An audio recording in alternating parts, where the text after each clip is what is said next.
हर हर महादेव, देवों के देव महादेव के चरण में प्रणाम करता हूँ। दुर्गा माँ के चरण में प्रणाम करता हूँ। सरस्वती माँ के चरण में प्रणाम करता हूँ। गणेश भगवान के चरण में प्रणाम करता हूँ। गुरु भाई गुरु बहनों के चरणों में प्रणाम करता हूँ।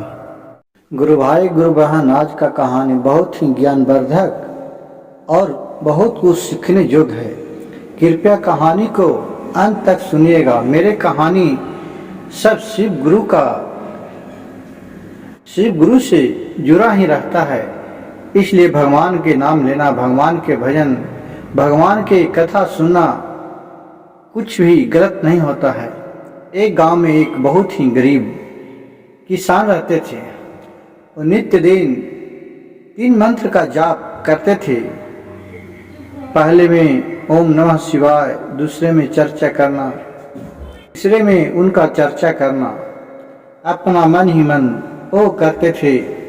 उनका 3 पुत्र थे। तीनों धीरे धीरे सियाना हो गए।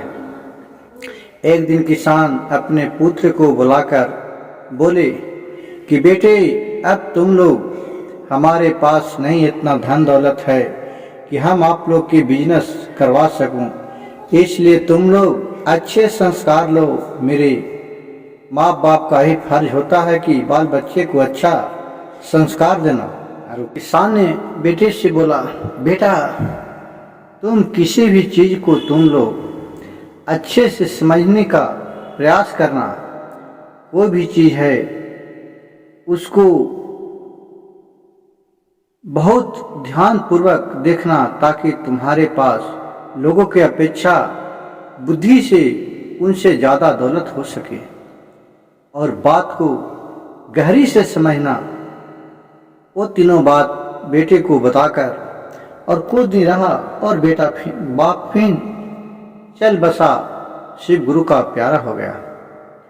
कुछ समय बीतने के बाद तीनों भाई एक दिन बैठ के आपस में बात किए, या भैया हम लोग क्या करें, चलते हैं कहूँ बाहर कमाने के लिए। हमारे पास तो इतना संपत्ति भी नहीं है कि हम लोग घर में कुछ कर सकें, और देहात का समय है, सब देहात है। देहात में हम लोग के खाने पीने के लिए भी मजूरी भी उतना नहीं मिलेगा। मजूरी करने से कितना दिन तक गुजारा चलेगा। तीनों कहा, हाँ भाई चलते हैं कुछ अच्छा शहर में कमाने के लिए। कैसे ठीक है। अब तीनों भाई अपने साथ में घोड़े पर सर सामान रखा खाने पीने के लिए, और वहां से निकल गया बम्बे कमाने के लिए। चलते चलते चलते अपने रोड किनारे चलते चलते बहुत दिन बीत गया। पैदल का रास्ता था। वहां गुरु भाई गुरु बहन जब रास्ता में गया तो बेचारा थक गया। थक कर एक पेड़ के नीचे बैठ रहा। तो एक भाई वहां रोड के किनारे नजर गरा के देख रहा है। तो देख रहा है कि लग रहा है कि कोई यहाँ घोड़ा गया है। फिर वो बात सुनकर फिर इसी बात पर तीनों भाई गर्व करने लगा कि अच्छा इसी को जानते हैं। फिर वहाँ विश्राम किया, फिर वहाँ से चला, फिर चलते चलते आगे पहुँचा। फिर दूसरा भाई वहाँ बैठा विश्राम करने के लिए। फिर दूसरा भाई ध्यान से देख रहा है कि घोड़े के बारे में पूरे निगाह से देखना चाहिए कि कैसा घोड़ा कौन था। वो देखा तो देख रहा है कि घोड़ा काना था। तो दूसरा भाई बोला, भैया घोड़ा था लेकिन वो काना था। कहा कि अच्छा। फिर वो वहाँ विश्राम करके उठा, फिर वहाँ से चला। फिर चलते चलते शाम हो गया। फिर थक गया इन लोग का मियाज। फिर विश्राम करने के लिए एक पेड़ के नीचे बैठा, और वहाँ छोटा वाला भाई पूरा गौर से देखने लगा। तो भाई बोला कि भैया घोड़ा तो था और काना भी था, लेकिन घोड़ा पर एक औरत और एक बच्चे थे। ऐसा बात कह के और तीनों भाई उसी जगह बैठे थे। उधर से एक घोड़सवार, उसका घोड़ा चोरी चल गया था। वो अपने घोड़ा को खोजते हुए आया इस भाई से पूछा इन लोगों से कि भाई लोग, तुमने एक इधर कोई घोड़ा जैसे देखा है? बोला, भाई हम लोग तो घोड़ा नहीं देखा हूँ, लेकिन क्या घोड़ा आपको बहुत अच्छा था और बड़ा था? तो बोला कि हाँ। बोला कि घोड़ा, दूसरा भाई बोला कि घोड़ा काना था? तो बोला कि हाँ, उसका काना ही घोड़ा था। तीसरा बोला कि भाई वो घोड़ा को ले गया है जो चुरा के, वो एक औरत और एक लड़का उस पे है, बच्चे। कहा कि ठीक है, तो गया है किधर? कहा गया किधर, इधर गया है, लेकिन कहाँ गया है तो मैं नहीं बता सकते हैं। अब उस आदमी को शक आ गया कि यही तीनों भाई ने हमारे घोड़े को चुराया है, तभी तो इन लोग घोड़े के बारे में बता रहा है। इन तीनों भाई से बहुत बोलने लगा, लेकिन वो नहीं बता पाया। वो कहा कि नहीं भाई, हम तुम्हारे घोड़ा नहीं देखा हूँ। कहा नहीं, तुम घोड़ा नहीं देखा तो तुम कैसे बता रहा? ऐसे करते करते वो जाकर केस कर दिया थाना में। थाना का पुलिस आया, तीनों भाई के पकड़ के जेल में ले चल गया। फिर वहाँ से मामला बढ़ गया, मामला कोर्ट तक चल गया। जब कोर्ट में गया तो वहाँ राजा था, तो राजा तीनों को पूछने लगा कि भाई, तुम लोग इसका घोड़ा चुराया है? बोला कि नहीं सरकार, हमने घोड़ा नहीं चुराया है। क्योंकि राजा का पहले कचहरी लगता था, वही कचहरी में तीनों को हाजिर करा गया। तीनों भाई से पूछने लगा तो बोला कि तुम कैसे बता सकते हो कि घोड़ा बड़ा था? तो एक भाई बोला कि भाई, हम लोग निकले थे बाहर कमाने के लिए, तो देख रहे हैं कि रोड के किनारे चलते चलते हम लोग को तो पैर में जख्म हो गया, चल नहीं पाते थे, थक जाते थे, तो विश्राम करने लगते थे। जब विश्राम करने लगते थे तो नजर दौड़ा के रोड पर देखे तो देख रहे हैं कि इधर जी का एक बहुत बड़ा टाप था जो घोड़ा के था। एक घोड़ा गया है। फिर दूसरा भाई से पूछा कि तुम कैसे बताया कि घोड़ा काना था? कहा कि राजा साहब, जब ही रोड के किनारे जा रहे तो देख रहे कि एक जगह घोड़ा घास चरा था। वो एक साइड का चरा था और दूसरा साइड का नहीं चरा था, और जबकि दोनों तरफ घास था, तो इससे पता चला कि घोड़ा एक आंख के काना था, जिससे उसको एक ही तरफ लौक रहा था। कहा बहुत खूब। तीसरा के बोला कि तुम कैसे कह सकते हो कि इस पर औरत बैठा था और एक बच्चे भी था? कहा राजा साहब, जब हम लोग फिर तीसरे जगह बैठे तो वहाँ देख रहे हैं कि घोड़ा बैठा था। उस जगह पर जो घुड़सवार से उतरा था, वो जो जूती पहनी थी, ये औरत का जूती था, और उसको बगल में छोटा छोटे बच्चे का, जो बच्चा बुला था उस पर से, उसका चिन्हानी था। इससे हम लोग के अनुमान लगाया कि ये है, ये कोई बच्चा और औरत घोड़ा ले गया है। घोड़ा को बैठा था उस जगह गर्दा लगा हुआ था। इससे हम लोग अनुमान लगा लिए। राजा बोले कि तुम कैसे प्रूफ कर सकते हो? उसी वक्त राजा के महल में, दरबार में, उधर से एक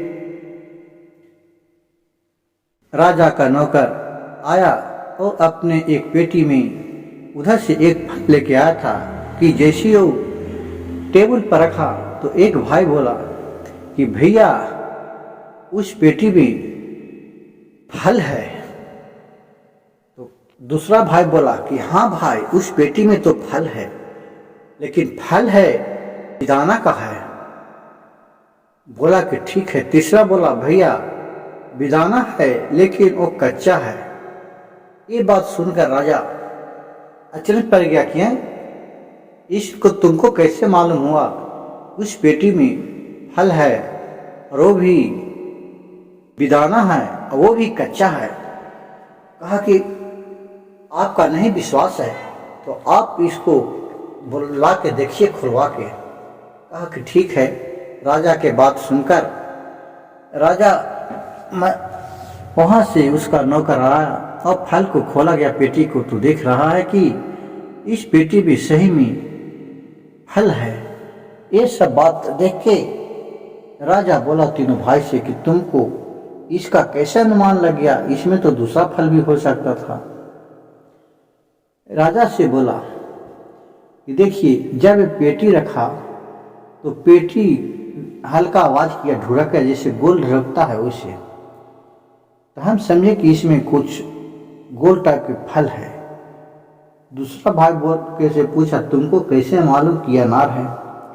कहे कि देखिए, आप खिड़की से ताक के देखिए राजा साहब, आपको जितना भी अगल बगल में लग रहा है वो सब अनार का पेड़ ही लग रहा है। तो अनार तो गोल होता है, इसीलिए हम कहें कि ये अनार ही होगा। तीसरा से पूछा कि तुम कैसे कह सकते हो ये कच्चा है?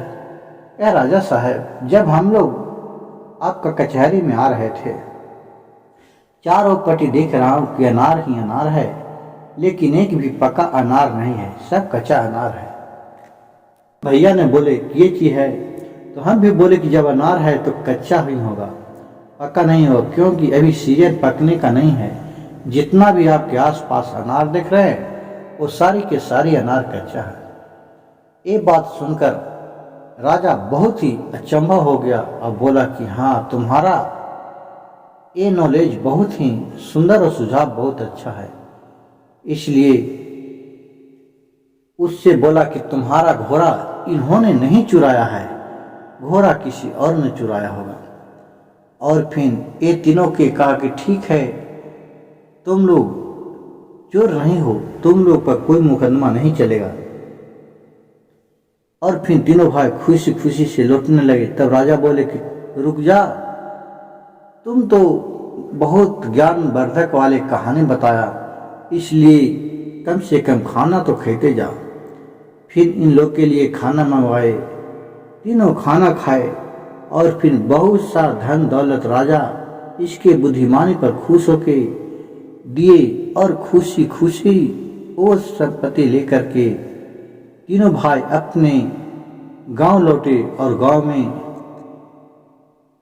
इसी पैसा से एक बहुत बड़ा बिजनेस फैलाए, दुकान किए और बहुत बड़ा बिजनेसमैन बन गए। तीनों भाई गांव में खुशी खुशी रहने लगे और भोलेनाथ के अपने पिता जैसे करते थे उसी सुबह सुबह उठ के 3 मंत्र का जाप करने लगे, ओम नमः शिवाय नमः शिवाय, और चर्चा मांगना, दया मांगना, ये सब काम अपने मन ही मन करने लगे। गुरु भाई गुरु बहन, कोई भगवान मंदिर मस्जिद में नहीं बैठते हैं, भगवान तो मन के अंदर होते हैं, भगवान सभी में रहते हैं। जैसा आपको विचार है, जैसा देखने का नजरिया है, उसी में भगवान है। गुरु भाई गुरु बहन, मेरी वीडियो अच्छा लगे तो कृपया मेरे चैनल को एक लाइक, सब्सक्राइब, एक शेयर जरूर कीजिएगा। हर हर महादेव, घर घर महादेव।